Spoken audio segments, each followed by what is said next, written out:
बाबरी मस्जिद और राम मंदिर का विवाद कब शुरू हुआ? क्या भगवान राम का जन्म बाबरी मस्जिद की मुख्य गुंबद वाली जमीन पर ही हुआ? क्या साल 1949 में स्वयं भगवान राम बाबरी मस्जिद के अंदर प्रकट हुए या उनकी मूर्तियों को एक बड़ी साजिश के तहत रखा गया? कैसे बाबरी मस्जिद का बहाना बनाकर आम हिंदुओं को गुमराह किया गया? क्या है बाबरी मस्जिद, राम मंदिर, हनुमानगढ़ी और राम चबूतरा की पूरी कहानी जानेंगे आज के इस एपिसोड में। हेलो दोस्तों, अस्सलाम वालेकुम वरहमतुल्लाहि वबरकातुहू। मैं हूं फैयाज अहमद, तो welcome back to my YouTube channel Faiyaz Ahmed react में। तो दोस्तों, आज हम जिस वीडियो को रिएक्शन देने वाले हैं उस वीडियो का टाइटल है रियल ट्रूथ ऑफ राम मंदिर और बाबरी मस्जिद।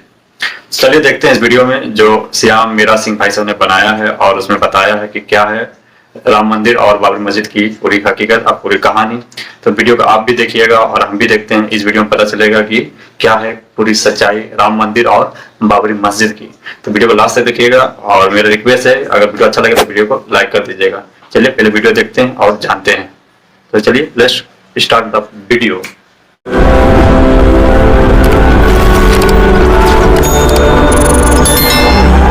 नमस्कार, मैं श्याम मीरा सिंह। 18वीं शताब्दी के दौर में भारत की छोटी बड़ी रियासतों को अंग्रेज जीतते जा रहे थे।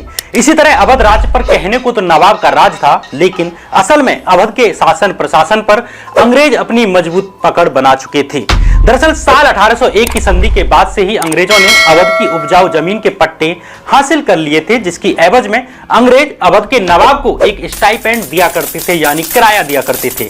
इस बीच लखनऊ, फैजाबाद और गोरखपुर में अंग्रेज अपनी छावनी बनाने में सफल हुए, लेकिन साल 1855 आते आते अयोध्या में सांप्रदायिक तनाव की स्थिति पैदा हो जाती है। एक पूजा स्थल को लेकर हिंदू और मुसलमानों के बीच विवाद होने लगता है। हिंदुओं का कहना था कि इस जगह पर मंदिर था, वहीं मुस्लिम पक्ष का कहना था कि यहां कभी मस्जिद हुआ करती थी जिसे तोड़कर मंदिर बनाया गया। इंटरेस्टिंग बात यह है कि इस जगह को साल 1855 में मंदिर की जगह बताया जा रहा था। वो जगह बाबरी मस्जिद वाली जगह नहीं थी, जैसा कि आज दावा किया जाता है। सवाल यह है कि फिर हिंदू पक्ष द्वारा किस जगह को मंदिर की जगह बताया जा रहा था? इसका जवाब है हनुमानगढ़ी। उस जगह का नाम था हनुमानगढ़ी, जिसके लिए साल 1855 में हिंदुओं और मुसलमानों के बीच विवाद था कि इस जगह पर मंदिर था या मस्जिद थी। इसलिए आगे की कहानी को समझने से पहले हनुमानगढ़ी के बारे में बुनियादी बातें समझना जरूरी है। दरअसल 18वीं सदी की शुरुआत में रामानंदी संप्रदाय के एक साधु अभय राम दास का अयोध्या आना हुआ। अयोध्या रामानंदी संप्रदाय के लिए विशेष आस्था का केंद्र था। उस समय अयोध्या में एक छोटी सी पहाड़ी थी जिसे हनुमान टीला के नाम से भी जाना जाता था। यहाँ पर एक पेड़ के नीचे हनुमान जी की प्रतिमा रखी हुई थी। कहते हैं कि बाबा अभय राम दास को सपना आया, जिसमें हनुमान जी ने उन्हें हनुमान टीला पर एक मंदिर बनाने का आदेश दिया। इससे पहले यहां पर बने हनुमान जी के छोटे से मंदिर पर शैव संप्रदाय के साधु पूजा अर्चना किया करते थे। शैव और रामानंदी संप्रदाय में जो अंतर है वह नाम से ही स्पष्ट है। शैव मतलब शिव की पूजा करने वाले और रामानंदी मतलब राम को पूजने वाले। एक दिन रामानंदी संप्रदाय के अभय राम दास ने निर्वाड़ी अखाड़े के अपने साथी साधुओं के साथ मिलकर हनुमान टीले पर हमला बोल दिया और इस पर कब्जा जमा लिया। इस तरह हनुमान टीले पर रामानंदी संप्रदाय के लोगों का नियंत्रण हो गया। अवध के उस समय के मुगल गवर्नर सादत खान ने भी इस जमीन का पट्टा अभय राम दास को ही दे दिया। आगे चलकर सादत खान के उत्तराधिकारियों जैसे कि शुजाउद्दौला और असफुद्दौला ने भी हनुमानगढ़ी मंदिर के लिए धन दिया और उसका खर्च चलाने के लिए कर मुक्त जमीनें दी। किलेनुमा बना यह मंदिर साल 1799 में बनकर तैयार हो गया। इस तरह हनुमानगढ़ी रामानंदी संप्रदाय के 3 प्रमुख अखाड़ों में से एक निर्वाड़ी अखाड़े की मुख्य गद्दी बन जाता है। तब से लेकर अगले कुछ वर्षों तक ये ऐसे ही चलता है, लेकिन सवाल यह है कि साल 1855 में ऐसा क्या होता है कि हनुमानगढ़ी का यह मंदिर हिंदू मुस्लिम विवाद का कारण बन जाता है। दरअसल उन दिनों अवध में एक मौलाना थे, गुलाम अली शाह। मौलाना शाह एक चरमपंथी मुस्लिम थे। हनुमानगढ़ी मंदिर बनने से पहले हनुमान टीले मंदिर के अलावा एक फकीर की मजार भी हुआ करती थी। अब मौलाना शाह ने प्रचार करना शुरू कर दिया कि जिस पहाड़ी पर हनुमानगढ़ी मंदिर बना हुआ है वहां किसी दौर में एक मस्जिद हुआ करती थी। मौलाना शाह ने अपने अनुयायियों से मस्जिद से बैरागियों का कब्जा छुड़वाने का आह्वान कर दिया। तारीख तय हुई 28 जुलाई 1855। अयोध्या में मौजूद अंग्रेज अधिकारी कैप्टन एपी अपनी 150 सैनिकों की टुकड़ी के साथ इस पूरे मामले पर नजर बनाए हुए थे। उन्होंने अवध में नियुक्त पॉलिटिकल एजेंट मेजर जनरल ऑट्रम को इस घटना का ब्यौरा भेजा। इस ब्यौरे के मुताबिक मौलाना शाह गुलाम अली के नेतृत्व में सुबह से लोग मस्जिद पर इकट्ठा होना शुरू हो गए। करीब 400 और 500 के बीच लोग रहे होंगे। उन्होंने दोपहर में जौहर की नमाज के बाद करीब 1 बजे 70 फीट ऊंचे हनुमानगढ़ी मंदिर पर हमला बोल दिया। दूसरी तरफ हनुमानगढ़ी पर बैरागियों, नागा साधुओं और स्थानीय श्रद्धालुओं की करीब 8000 की भीड़ मुस्लिम हमलावरों का इंतजार कर रही थी। लेकिन बैरागी साधुओं को देखकर शाह गुलाम अली के लोगों के पांव जल्दी ही उखड़ जाते हैं। उनमें से कई जान बचाने के लिए मस्जिद की तरफ भी भागते हैं। बैरागियों ने हमलावरों का पीछा भी किया। माना जाता है इस घटना में 70 से 80 मुस्लिम मारे गए। यहाँ ध्यान देने वाली बात यह है कि अब तक बाबरी मस्जिद के राम जन्मभूमि होने का कोई दावा हनुमानगढ़ी की तरफ से नहीं किया गया था। पहली बार यह दावा सामने आया 3 साल के बाद यानी 1858 में। इसके पीछे का कारण कहीं ना कहीं साल 1857 की क्रांति भी थी या गदर भी थी, जब 1855 की घटना में अंग्रेज फौज ने भी हनुमानगढ़ी के बैरागियों के प्रति नरम रवैया बरता तो बैरागियों ने अंग्रेजों का एहसान याद रखा। इसलिए जब 2 साल बाद देश के अलग अलग हिस्सों में 1857 की क्रांति बुलंद हुई तो अवध रियासत के कई बड़े जागीरदारों ने अवध के मुस्लिम नवाब के बजाय उसको साथ देने के अंग्रेजों का साथ देना ठीक समझा। हनुमानगढ़ी के महंत ने भी अंग्रेजों को सहायता देने का प्रस्ताव रखा। आगे अंग्रेजों ने भी इस प्रस्ताव को याद रखा और अयोध्या की ज्यादातर जमीन जो थी वो जो नजूल थी, मतलब कि सरकारी जमीन थी, अंग्रेजों ने बाबरी मस्जिद परिसर के एक कोने की जमीन रामानंदी संप्रदाय को सौंप दी। यहाँ एक चबूतरा बनाया गया जिसे राम चबूतरा के नाम से जाना गया। उस वक्त इस राम चबूतरा के बारे में कहा जाता था कि यहीं भगवान राम का जन्म स्थल है, यानी यहीं पर प्रभु राम का जन्म हुआ है। इस चबूतरे के रखरखाव की जिम्मेदारी निर्मोही अखाड़े को सौंप दी गई। अभी तक यहाँ बाबरी मस्जिद किसी भी सीन में नहीं थी। यहाँ तक कि कभी नहीं कहा गया कि बाबरी मस्जिद ही वो जगह थी जहाँ मंदिर हुआ करता था, ऐसा दावा कभी भी नहीं किया गया। तब राम चबूतरे को ही प्रभु राम का जन्मस्थल बताया जाता था। लेकिन आगे की कहानी को बताने से पहले मैं आपसे अब रिक्वेस्ट करता हूं कि अगर आपने इस चैनल को सब्सक्राइब नहीं किया है अभी तक तो चैनल को सब्सक्राइब कर दीजिए। आपके ऐसा करने से हमारा मनोबल बढ़ता है और इस प्रकार की वीडियो लाने में हमें मदद मिलती है। अब आगे की कहानी। नवंबर 1858 में मौलवी मोहम्मद असगर खलील ने फैजाबाद के मजिस्ट्रेट के सामने शिकायत दर्ज कराई कि बैरागी बाबरी मस्जिद में अवैध रूप से एक चबूतरा बना रहे हैं। आगे साल 1860, 1877, 1883 और 1884 में भी मुस्लिम पक्ष की तरफ से इस किस्म की शिकायतें दर्ज हुई। इस पूरे मामले में पहले हिंदू पक्षकार थे बाबा रघुवर दास। बाबा रघुवर दास खुद को श्री राम जन्म स्थान का महंत कहते थे। उन्होंने साल 1885 में राम चबूतरे पर मंदिर बनवाने की अनुमति लेने के लिए अदालत में अर्जी डाली। जज पंडित हरिकिशन ने इस मामले की सुनवाई करते हुए यथास्थिति बरकरार रखने का आदेश दिया। अपने आदेश में उन्होंने लिखा कि मंदिर बनवाने से सांप्रदायिक तनाव की स्थिति पैदा हो सकती है, हजारों की जानें जा सकती हैं। लेकिन बाबा रघुवर दास नहीं माने। रघुवर दास अब इस मामले को प्रोविंशियल कोर्ट में भी ले जाते हैं, लेकिन वहां भी फैसला हिंदू पक्ष में नहीं आता। आगे ये मामला अगली आधी सदी तक इसी तरह ठंडे बस्ते में रहता है। लेकिन साल 1934 आते आते शाहजहांपुर में हुई एक गौ हत्या के खिलाफ अयोध्या में दंगे भड़क जाते हैं। इस समय कुछ बैरागी साधुओं ने बाबरी मस्जिद के एक हिस्से को तोड़ दिया। इस हिस्से को अंग्रेजी सरकार को अपने खर्च से दोबारा बनवाना पड़ा। लेकिन राम जन्मभूमि मामले में नया मोड़ आता है साल 1949 में, जब 22 और 23 दिसंबर की दरमियानी रात बाबा अबराम दास और निर्वाड़ी अखाड़े के कुछ साधुओं ने मिलकर रामलला की मूर्ति को बाबरी मस्जिद के मुख्य गुम्बद के भीतर रख दिया और दावा किया कि स्वयं भगवान राम अपने जन्म स्थान पर प्रकट हुए हैं। अब राम चबूतरा और हनुमानगढ़ी वाला दावा पीछे चला जाता है और अब कहा जाने लगा कि राम का जन्म तो बाबरी मस्जिद के मुख्य गुम्बद के नीचे ही हुआ था, यानी असली मंदिर यहीं था। लेकिन सच्चाई कुछ और है। बाबरी मस्जिद की गुम्बद में भगवान राम प्रकट नहीं हुए थे, बल्कि इस घटना के पीछे एक सुनियोजित योजना थी और इस योजना को गढ़ने वाले 3 मुख्य किरदार थे। फैजाबाद के डीएम के नैयर, गोरखपुर पीठ के मंदिर के महंत दिग्विजयनाथ और दिगंबरी अखाड़े के महंत रामचंद्र परमहंस। तीनों के मिलने और इस योजना के बनने की कहानी बड़ी ही दिलचस्प है। साल 1949 में घटने वाली इस कहानी की शुरुआत होती है साल 1946 से। केरल के रहने वाले के नैयर भारतीय सिविल सेवा के अधिकारी थे। 1940 में उनकी पोस्टिंग हुई, तब के यूनाइटेड प्रोविंस और आज के उत्तर प्रदेश के गोंडा जिले में। इसी गोंडा जिले में एक रियासत थी बलरामपुर, और यहाँ के राजा थे पतेश्वरी प्रसाद सिंह। महाराजा पतेश्वरी प्रसाद सिंह अजमेर की मेयो कॉलेज से पढ़े हुए थे। इसी दौरान उनकी दोस्ती के नैयर से होती है। दोनों के बीच दोस्ती की वजह बनती है टेनिस। दोनों टेनिस के शौकीन थे, खिलाड़ी थे। महाराजा पतेश्वरी प्रसाद सिंह की गोरखपीठ में भी श्रद्धा थी। इत्तेफाक से गोरखपीठ के महंत दिग्विजय नाथ भी टेनिस के शौकीन निकलते हैं। लंबे चौड़े कद के दिग्विजय नाथ कॉलेज के दौर से ही अच्छे स्पोर्ट्समैन रहे थे। टेनिस के मैदान में अपने से आधी उम्र के पतेश्वरी प्रसाद सिंह को वो मैदान में टिकने भी नहीं देते थे। इसी तरह टेनिस कोर्ट में उनकी मुलाकात होती है के नैयर से। धीरे धीरे खेल के अलावा राजनीति पर बातें होने लगती हैं। महंत दिग्विजय नाथ और सिविल सेवा के अधिकारी के नैयर दोनों को ही कांग्रेस का सेक्युलर देश का आइडिया पसंद नहीं था। इधर दो बड़ी घटनाएं होती हैं देश में हिंदुत्व की राजनीति का जो प्राक्कलन लिख रही थी। पहली घटना 30 जनवरी 1948 की है, जब नाथूराम गोडसे ने महात्मा गांधी की हत्या कर दी, और दूसरी घटना का केंद्र था अयोध्या। नाथूराम गोडसे की कहानी से आप परिचित हैं, इसलिए अयोध्या की कहानी को बारीकी से समझते हैं। साल 1946 के प्रोविंशियल चुनावों में कांग्रेस सोशलिस्ट पार्टी के 13 नुमाइंदे प्रोविंशियल असेंबली में पहुंचते हैं।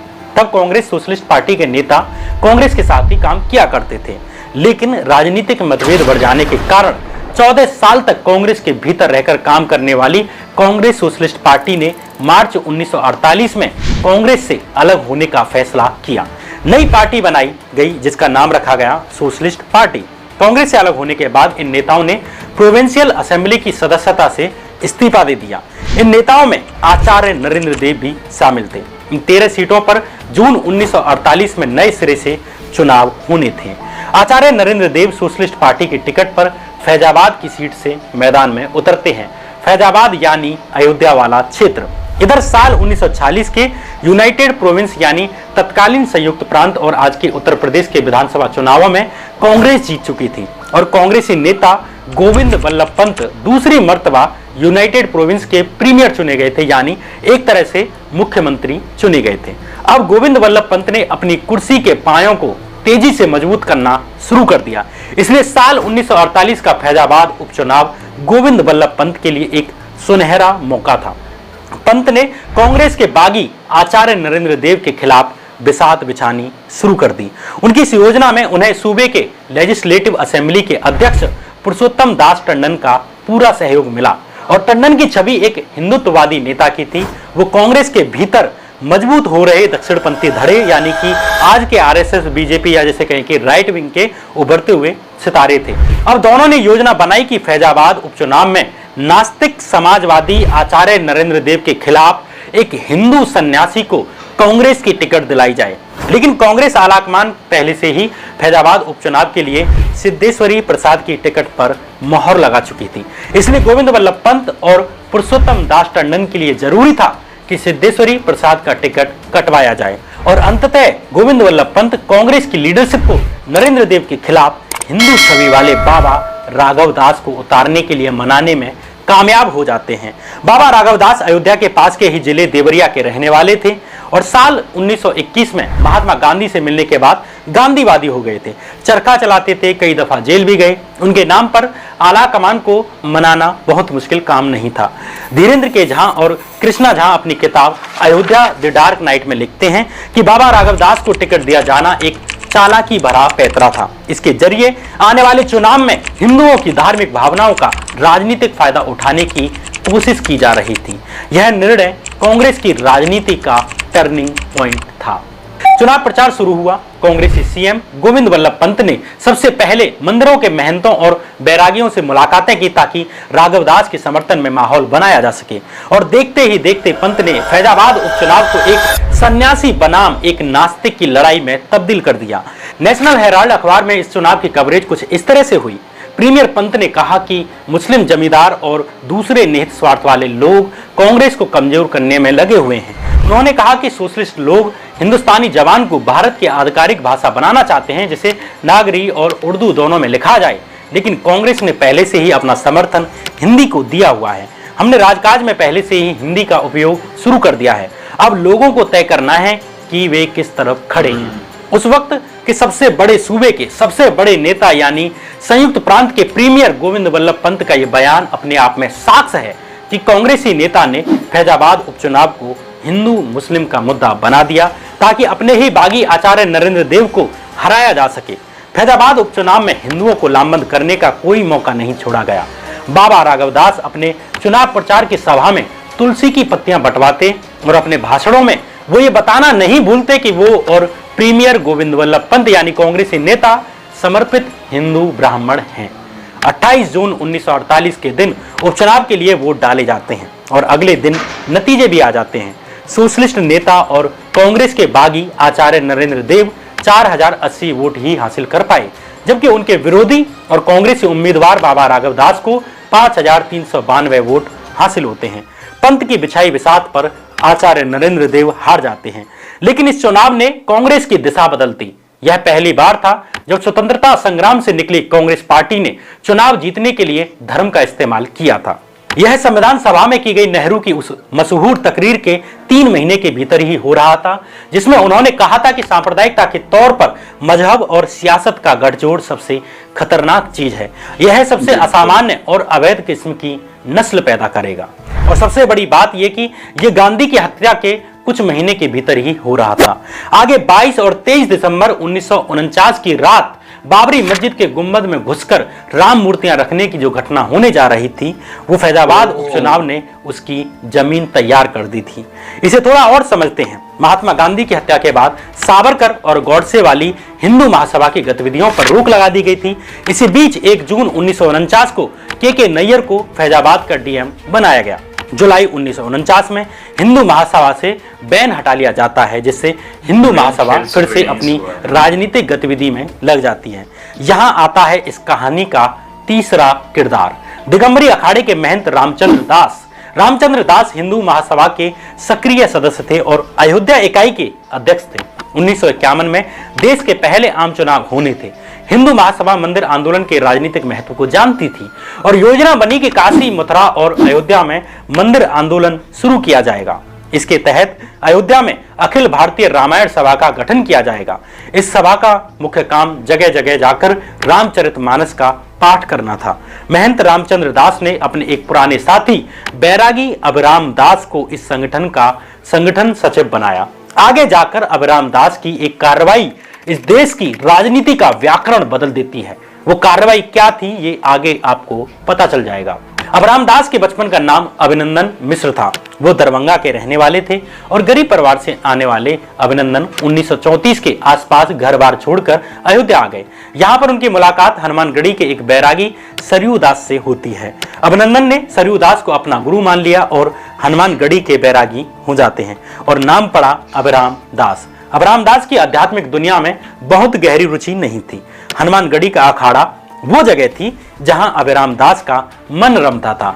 लंबी चौड़ी काया के धनी अभिराम दास अखाड़े के उम्दा पहलवानों में से एक थे।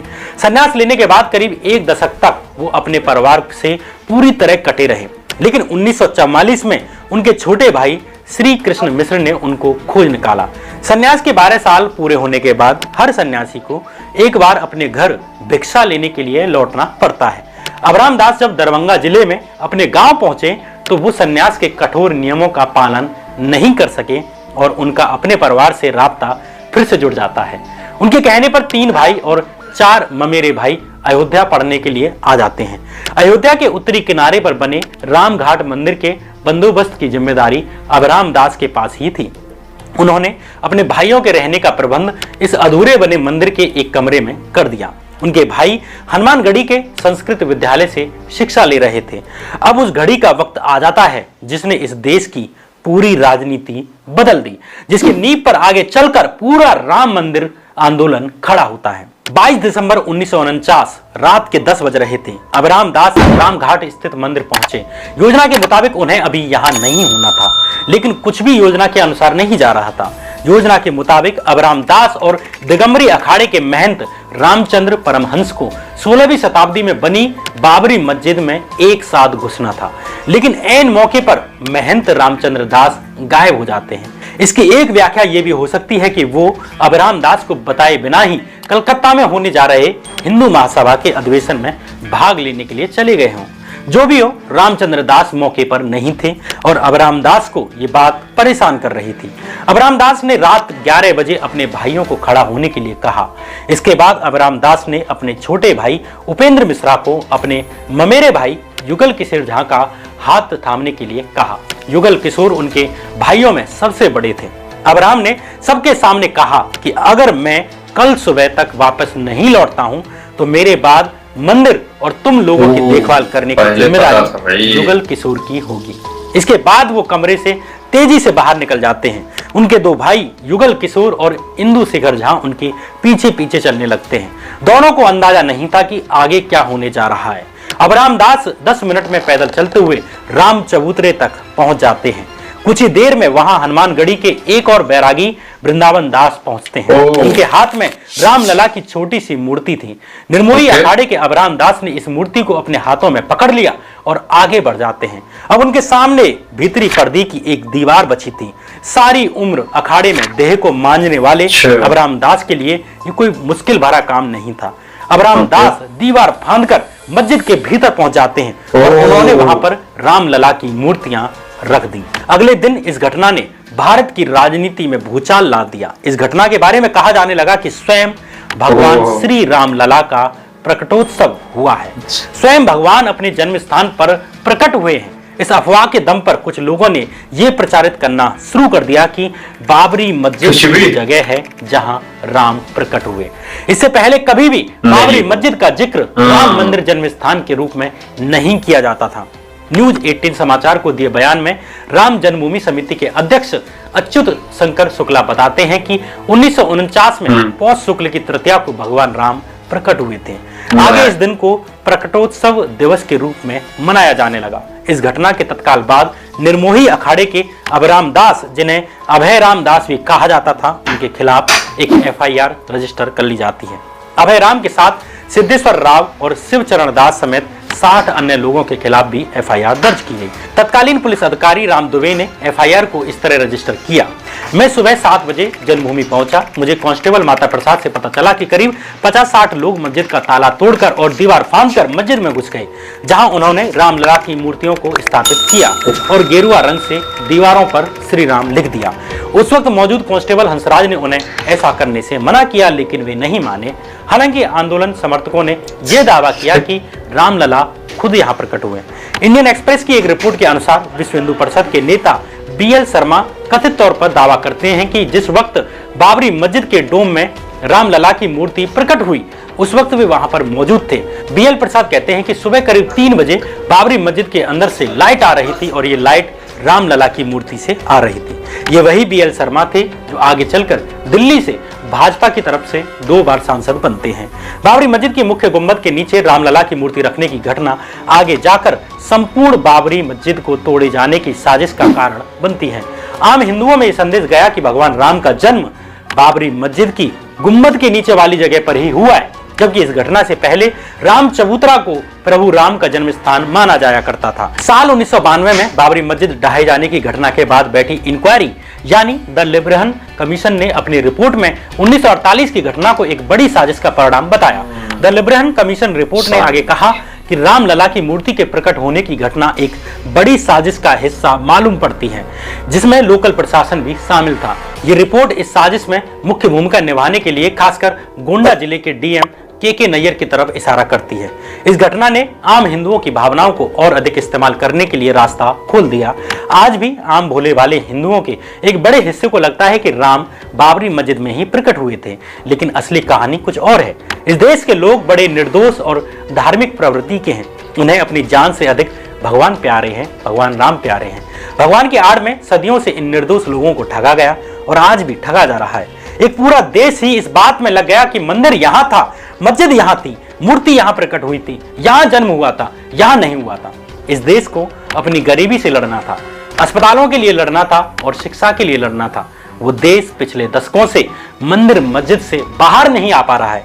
पिछले 40 साल से भारत के लोग आराम नहीं कर पा रहे हैं। हमारी इस मानसिक थकान पर ही कुछ खास पार्टियों के लोग राजनीतिक फसल काट रहे हैं, जिसका न राम से मतलब है न इंसान से। बहरहाल ये कहानी यहीं खत्म होती है। आपको ये वीडियो कैसी लगी कमेंट करके हमें जरूर बताएं। अगर आप ये वीडियो शेयर करेंगे तो हम इसे अपने पर्सनल सपोर्ट की तरह लेंगे। तब तक के लिए बने रहिए चैनल पर। नमस्कार। सो दोस्तों, आई होप राम जन्मभूमि और बाबरी मस्जिद का सच्चाई आपको पता चल ही गया होगा। और इस वीडियो को देखने के बाद, सच्चाई जानने के बाद आपका क्या राय है कमेंट बॉक्स में जरूर बताइएगा। अपना राय जरूर शेयर कीजिएगा। अगर वीडियो अच्छा लगा तो वीडियो को लाइक कर दीजिएगा।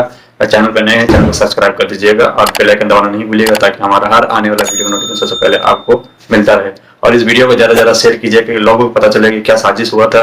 एक मूर्ति साजिश के तहत मूर्ति बाबरी मस्जिद में रखा गया था और उसे नाम दिया गया कि राम प्रकट हुए थे। और उसी को पूरे ये एक सेंसिटिव टॉपिक है, उसको इतना मुद्दा बना दिया कि लोग उसके धार्मिक मसले पे लोग उत्तेजना होकर बाबरी मस्जिद पर ढा दिया गया।